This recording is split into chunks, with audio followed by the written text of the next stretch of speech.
Hello, and thank you all for coming out here today to show your opposition to our country once again beating the drums of war.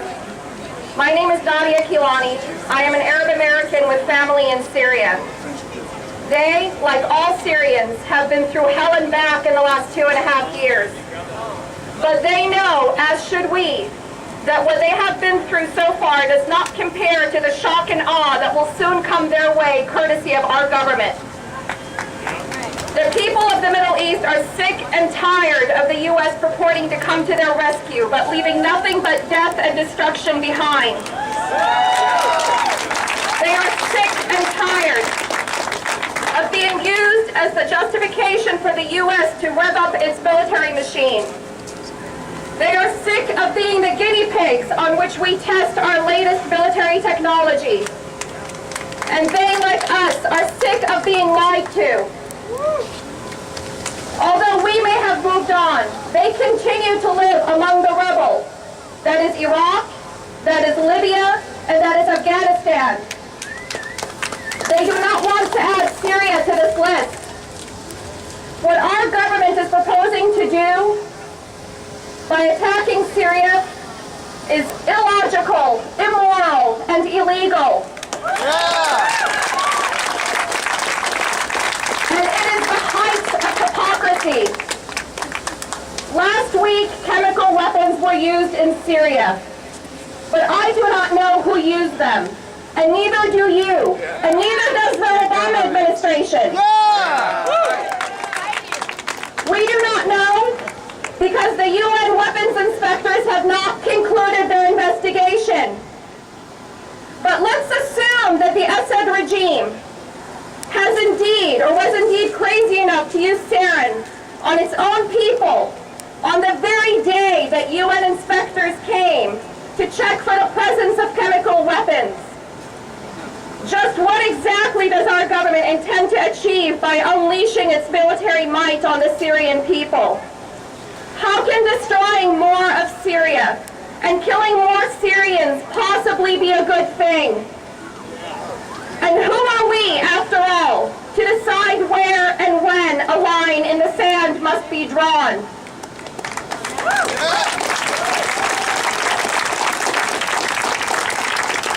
Who are we to say that one type of warfare is allowed, but another is not? And why draw the line at sarin? Why not draw it at depleted uranium like we used in Iraq? Why not draw it at napalm and Agent Orange like we used in Vietnam? Why not draw it at nuclear bombs like we dropped in Japan? And why not draw it at white phosphorus like the Israelis dropped on the Palestinians last year? And why not draw it at 15,000-pound bombs like we dropped on Iraq 11 times? Exactly.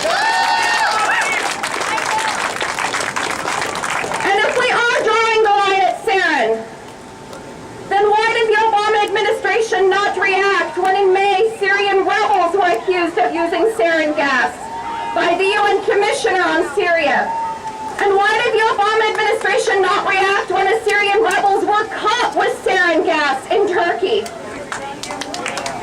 There are no logical answers to these questions. There is no logic to this plan. This plan is not driven by a desire to help the Syrian people. It's driven by a war machine that has gone unhinged.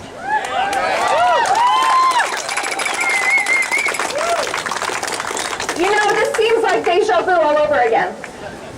Most of us have marched around this fountain countless times. I met my husband around this fountain 22 years ago protesting the First Gulf War. We were here to protest our government waging war against insert name of Arab country here.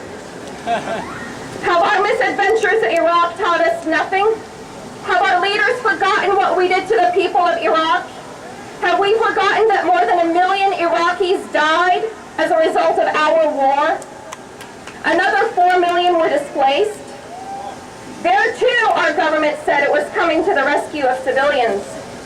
But today, we are not fooled. We have been here before.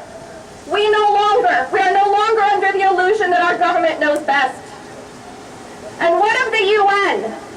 That agency we like to pull out and dust off when it suits our purpose, but completely ignore when it does not.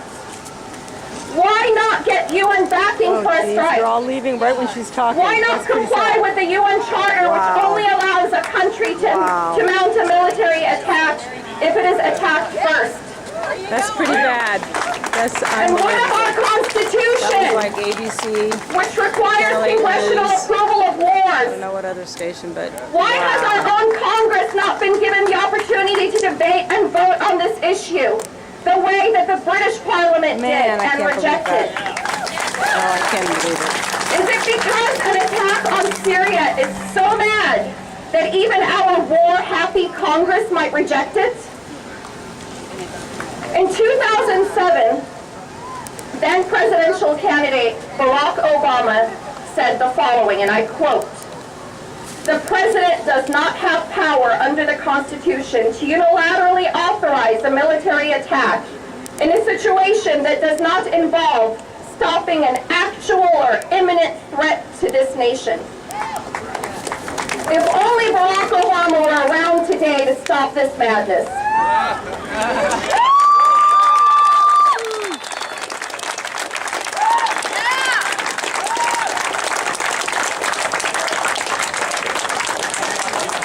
Okay, that was a great speech, I gotta say. Everything she said was right on target. Thank you very much. Thank you.